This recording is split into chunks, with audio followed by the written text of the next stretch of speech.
Today is November the 19th, 2011. We're at the home of Charles Lovell in Union Bridge. Good morning, Charles. Good morning. Now tell me your birth certificate name. William Charles Lovell. All right, and you've got nicknames? Call me Charlie. Okay. Among other things I won't mention. And when were you born?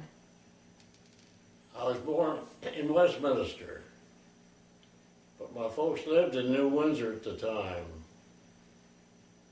She went down to visit her when I was born, visit her aunt that raised her. So after I was born, then they brought me back to New Windsor. Charlie, what year were you born? 1914.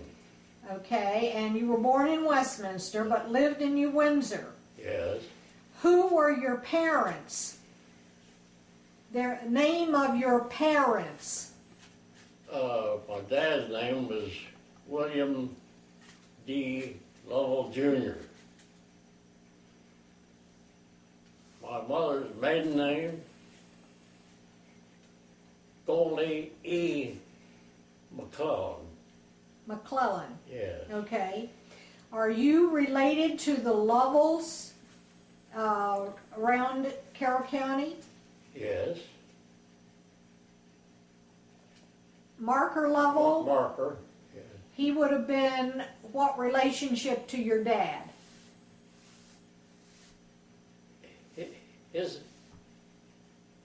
His father and my father were first cousins. Okay. What did your parents do for a living? My dad, I guess when I was born, he worked in the post office in New Windsor for his father, who was postmaster. Okay. His father was William D. Sr., Dad William D. Jr. Okay. And tell me about your grandfather. He was mayor also? My grandfather? Yes. Mayor of New Windsor several times, I understand. Okay. And electricity that came to New Windsor. There was a street light? It was, pardon me? A street light? Yes. They had a powerhouse back of, you remember where the old post office was in New Windsor? Pilson's drugstore. Right. Back of that, in an alley back of that. Right. That was a powerhouse. A man from Union Bridge used to operate that. And I think it took care of the street lights and whatnot in New Windsor. We didn't have anything in our house at that time, any electricity. This took care of the street lights, I think. And your father turned the street lights off and on? Yeah, yes. He had a skeleton key. He worked in the post office at all kinds of hours because we had a lot of train service, mail service in New Windsor. And it was usually dark when he went to work, it was dark when he came home, and one thing or another. And he had a skeleton key, and he turned the street lights on at the corner of Dealman's Inn. They had a switch there, and he had this skeleton key that he turned the lights on and off when he went to work or when he came home from work. So evidently they didn't keep him on all night long or something. Where did you live in New Windsor?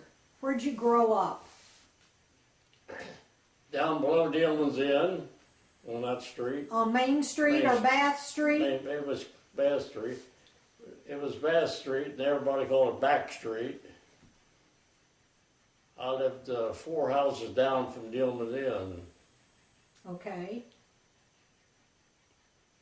Did you go to school in New Windsor? Yes. Where was your school located?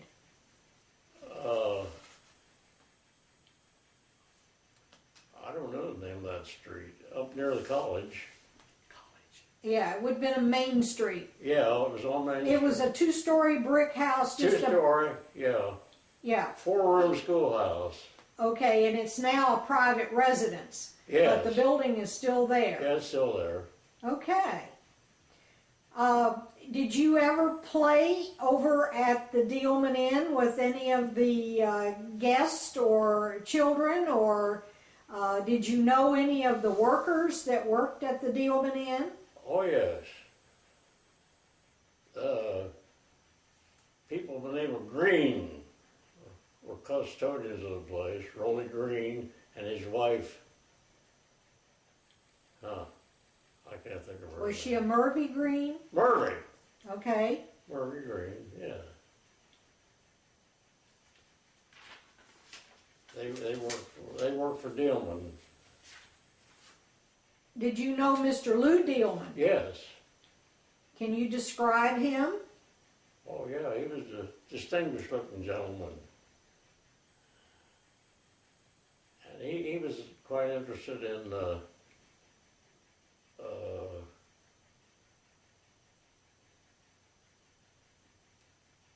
different people that lived around New Windsor.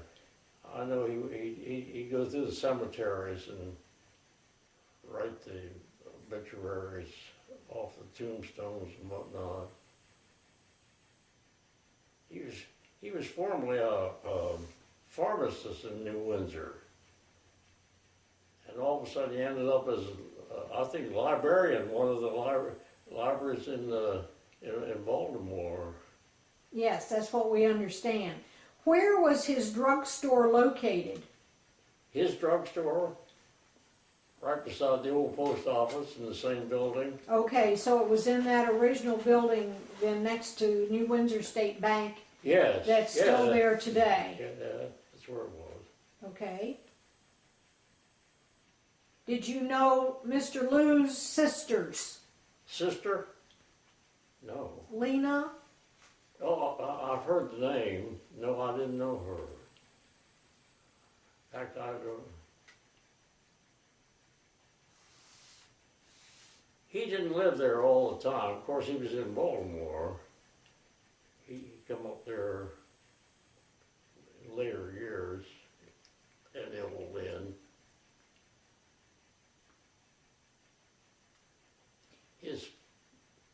His folks, I think, built that, or His father purchased it in 1864. I think his father had it. When did electricity come to the homes in New Windsor? Do you remember? Oh, no, I can't remember. They had them before I was born. We didn't have any until later on. They had a special putting lights in, give you 2 lights, I guess, for a special rate. So we had 2 lights in the house. How old were you when that happened? Oh, I was in elementary school, pretty young, I can't remember. So you had to do your homework by oil lamp. Yeah, oh yes, absolutely. Very little homework I did by electricity.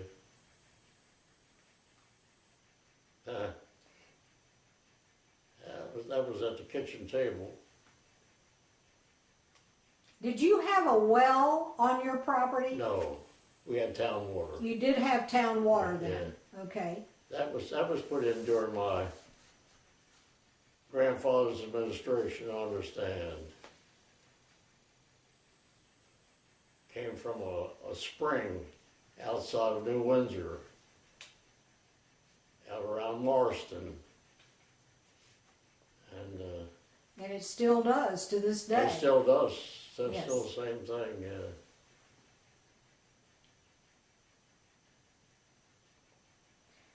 I remember everybody wouldn't work. Couldn't get water over the hills, you know. They did. Yeah, that was quite an engineering feat.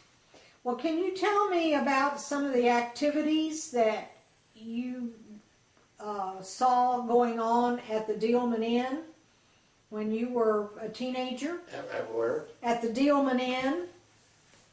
Did they have parties? No. It was mostly like a resort. People would come out of the city to beat the heat, and this and that and the other thing. I remember the people were so different from us, the way they talked and the way they acted. The ladies would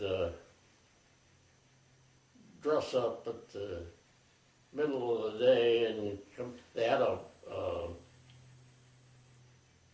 it was like it was probably the lobby of the hotel. And they had, they congregated there, they played Chinese game, Mahjong or something to that effect. They'd sit around and play that and dressed up, and us kids barefoot and overalls, we'd peek in the window at them all dressed up. And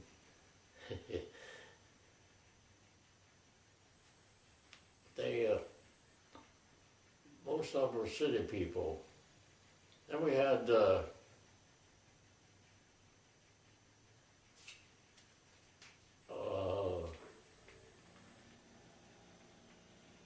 actors come in there at one time, a family of,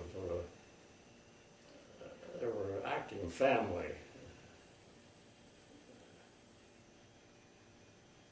They put on plays and skits and They put on plays and skits in the lobby there, but they were professional people. I don't know where they worked at their regular work, if they did work.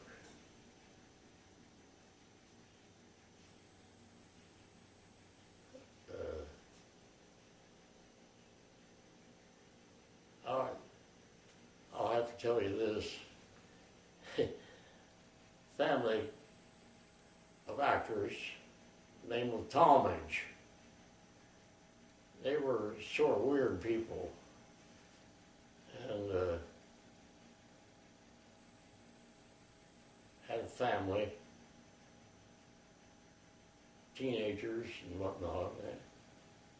Anyhow, I say they spoke differently from us and acted differently. And when I was a kid, I was barefoot and wore overalls. And one day, we were going away someplace, and Mother dressed me up. So I walked up the street, and one of the Talmadges came in there, and she said, well, hello, Ruffles. You're all dolled up today. You must have been to Sunday school. The poor little lamb obeyed his mother. Well, what you talking about? I went home and told my aunt, lived next door to us, about this conversation. And there for a long time, I was Ruffles. So, but they were different breed of people, that's all. We would try to imitate how they talked and whatnot. Well, I understand we had a celebrity living in the Dealman Inn by the name of Brigadier General Marion Moss. Yes. And you remember General Moss and his wife? Real well. Okay. Well. Can you describe them or talk about them?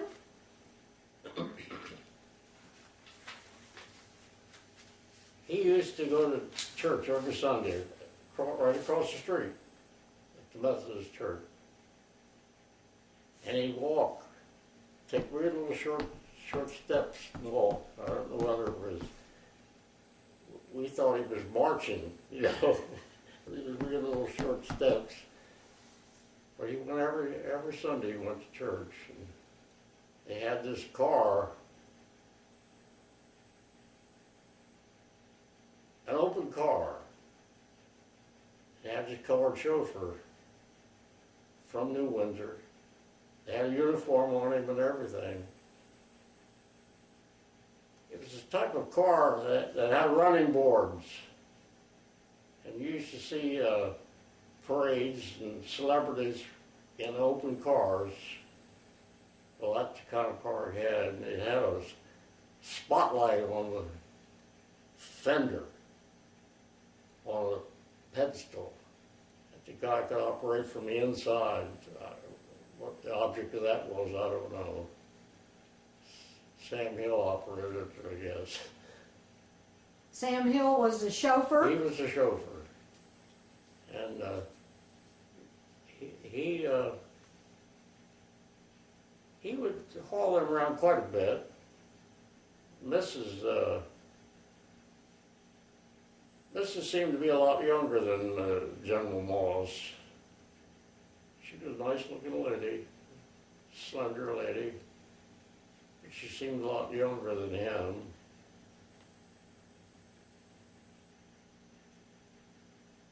In fact, we weren't even too sure it was his wife. Maybe it was, maybe it wasn't. I don't know. Well, their wedding has been documented, Has it? and we have a whole description. And he actually married a socialite. Oh. She was really in society in Washington when they met and married. That figures. That figures. Yeah. Yeah, she seemed to be that type of person. Do you have any idea why they moved to New Windsor when Colonel Moss retired? I have no idea. I remember when I saw this in the paper about him dying, and I remember they had his casket in the lobby. I call it the lobby. Yeah, of the Dealman Inn. It was 1930. Now, I don't think he was buried in New Windsor. No, he was buried in Arlington Cemetery with honors, yes. Oh. And she's buried there also. Was she? But I remember going in to see him. I guess I was about 16 years old at that time.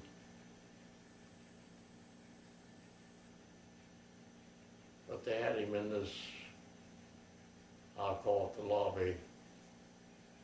Did they have a lot of visitors to come see them while they lived in New Windsor? I don't think so. I don't remember. Sure, so many people was coming and going up there. And did you know the Hibbert family? oh, yes. We have a picture of Mrs. Moss, and she had signed it to Nellie Hibbert, and we wondered if there was any relationship there. To who? Oh. Nellie Hibbert. Never. Oh, yeah, Nellie Hibbert. Lived outside New Windsor on a farm out there. Yeah, I remember. I can't remember placing her, what she looked like, but I remember Nellie Hibbert, yes. Now, the Mosses lived in the brick section of the Dealman Inn. Who did? The Moss. Mr. Oh, yeah, and Mrs. Moss lived in the yeah. brick section there on High Street. Yeah, yes. And the public restrooms and the running water was over in the inn, and they had to go outside to use those facilities. Do you remember that? Oh, yes. Yeah. Can you describe that? No, I don't.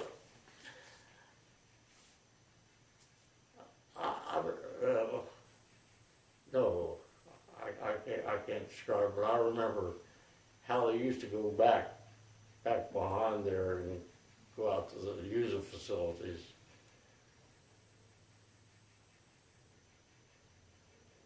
It was, they had, they called them Franklin stoves in the fireplaces. And they had them in, well, all the rooms, I guess, including General Moss's quarters. Did you say he was in that brick place right along Main Street?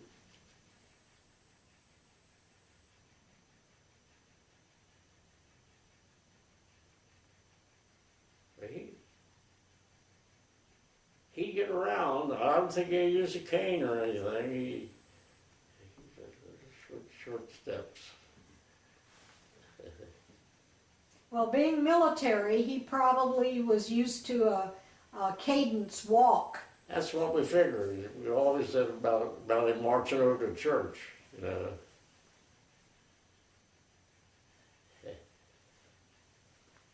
I didn't know it until Jake told me about about it being connected with the Indian Wars. whatever it was they were connected with. I thought he was a Spanish-American War veteran, but they said no, it was... Yeah, it was when the military was sent to Arizona to fight the Indians. Indians, yes. I didn't know it at that time until Jake told me. In fact, it was in the paper, but I didn't remember reading about the Indian business. Do you remember anything about his accident in Frederick? Whose accident? General Moss. No.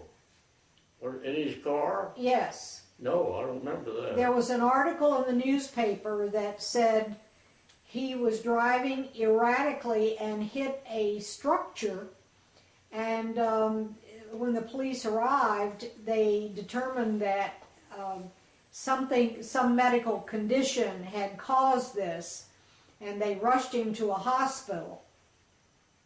Good, I never heard that. I always thought Sam Hill drove him around. Maybe they got Sam Hill after that. I don't know. Yeah, I don't know.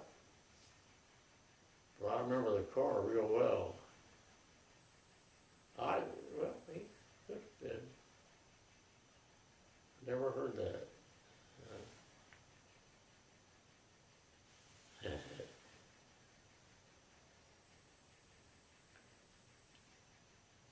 So when you grew up in New Windsor and did you marry? Did you have a wife? Yes. And then where did you move to, or where did you live? I didn't have a wife when I was in New Windsor. Okay. No. I say I lived down below Dealman's Inn. Right. Until I was out of high school. When did you leave New Windsor?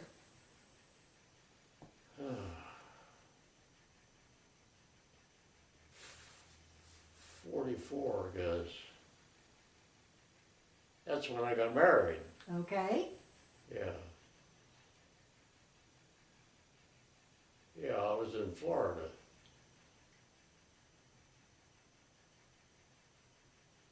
Yeah, it was 44. Where did you work? I've had a lot of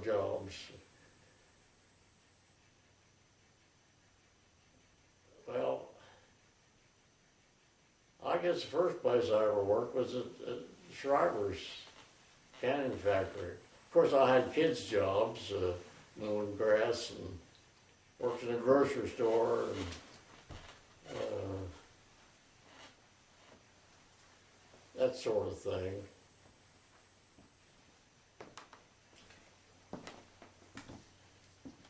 And so did you work at the Shriver Cannery in New Windsor? Yes, yes. Do you remember about what year that might have been? Well, I worked there when I was old enough to go to work. I think 15 we had to get a permit to be employed there. But everybody in town worked there during the canning season. So I worked there off and on for a good many years.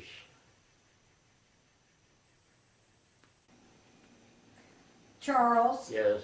I see that I need to ask you a couple more things. Okay. So I didn't mean to interrupt the interview quite so soon. But you had mentioned at one time something about a Minuteman organization in New Windsor? Yes. And that would have been during the war years? Yes. Why did they have that? Well, it was,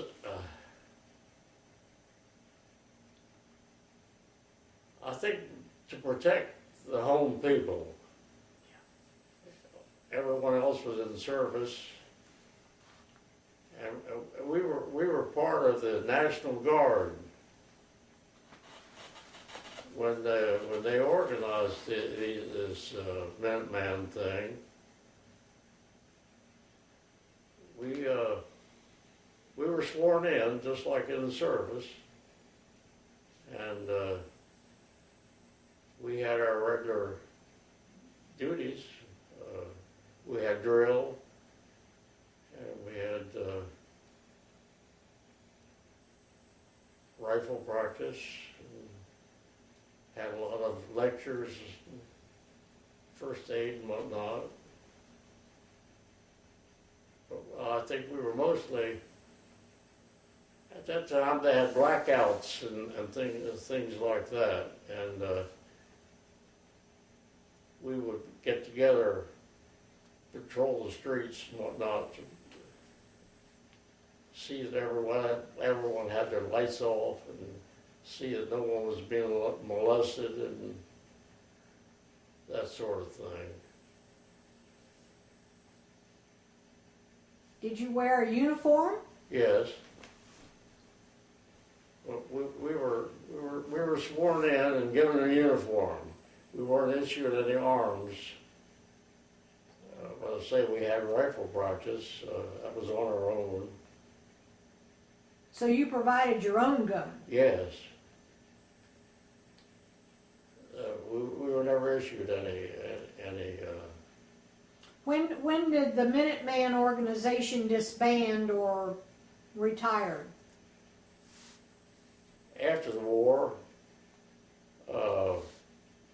After we all 1945. received discharges from the National Guard. That would have been about 1945.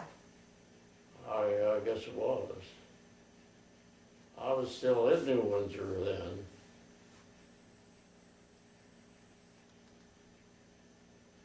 Yeah, I was living in New Windsor when that. He knows the name of the officers. Now, were there some other people with the Minuteman organization that you remember? Oh, yeah, well, I guess I knew all. Well, I remember all of them, I guess. Did you have a commander? Yes. Who would that be? Professor Hawkins, our school principal. He was captain. We had a captain, we had 2 lieutenants. Jim Lance was a lieutenant, and another fellow who had been in service. He was a lieutenant. And we had some other people that had been in service, regular Army.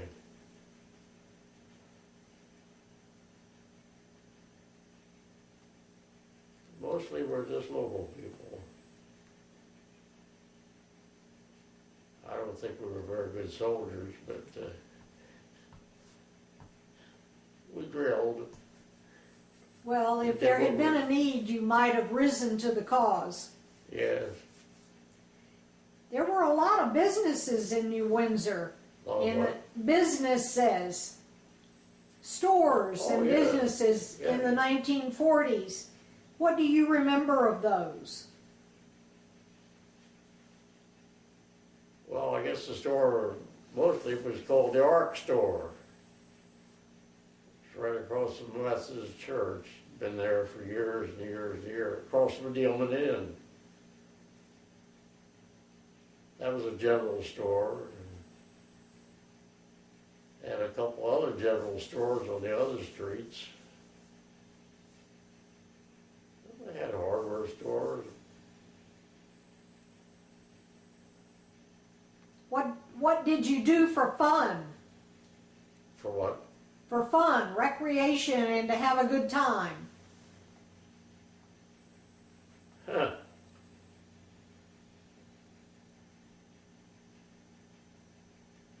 We didn't have any organized. Okay, what about a movie theater? We had a movie theater, and it was a combination movie theater and bowling alley. Most of the time we just went to the theater, we didn't go to the bowling alley. Were there eating places in town?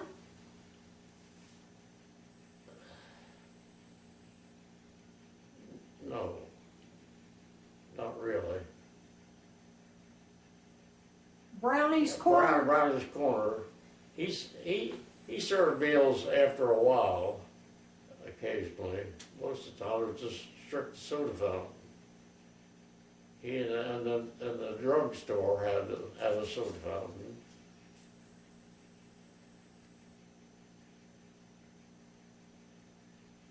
Were there any organized baseball teams?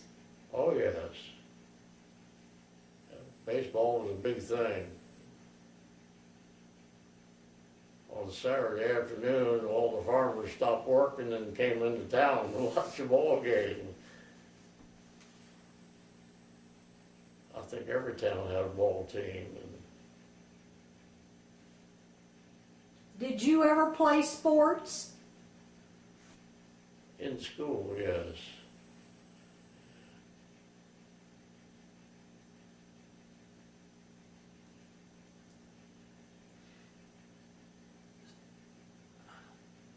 Smelser's Mill is. Do you remember Smelser's Mill? Yes, yes. It's still there. The building is still there, yeah. Smelser's Mill. Did they sell any of their grist or flour in town at any of the stores? They were never at any of the stores, but they sold flour. They milled flour there. So you could go to the mill and purchase it? We never did.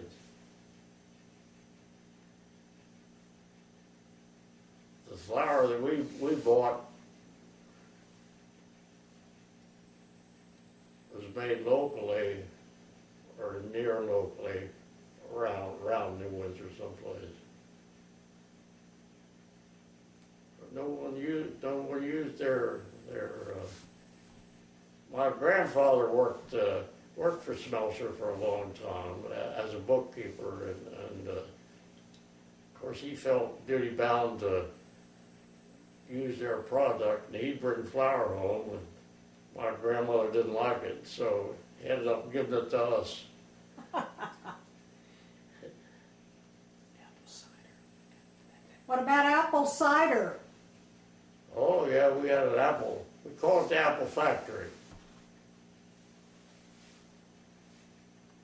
They made cider, made good cider, shipped apples. Yeah, I worked down there quite a bit too. Now the apple factory was located close to the railroad tracks Right at the bottom. right alongside the railroad tracks, right down from the train station.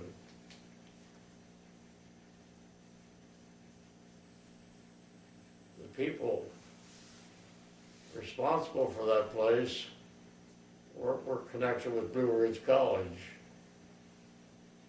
and they went together and bought this oak orchard outside of New Windsor.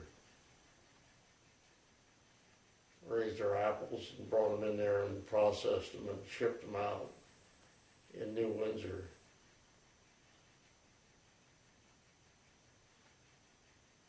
It was quite a lively place at one time with the apple factory and the freight house. Freight house did quite a bit of it. Then we had a creamery in New Windsor too.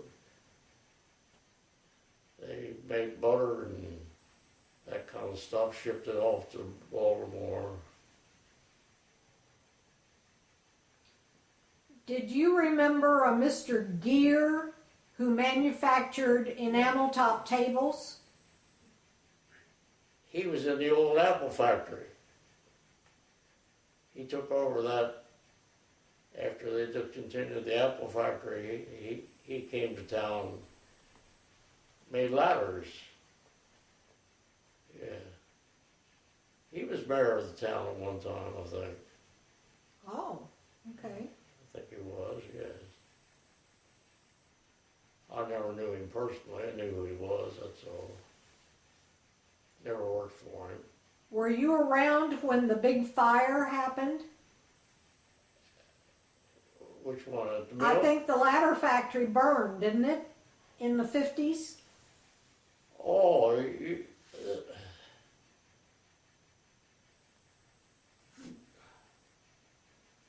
no, that was Shriver's that burned, I think. Yes. That's where the ladder factory was at one time, over at Shriver's.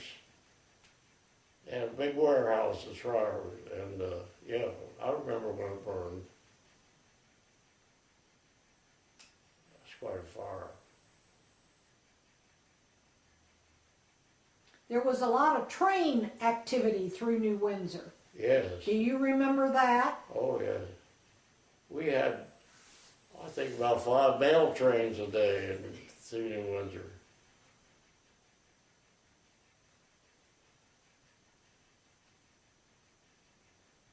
Had a lot of freight business.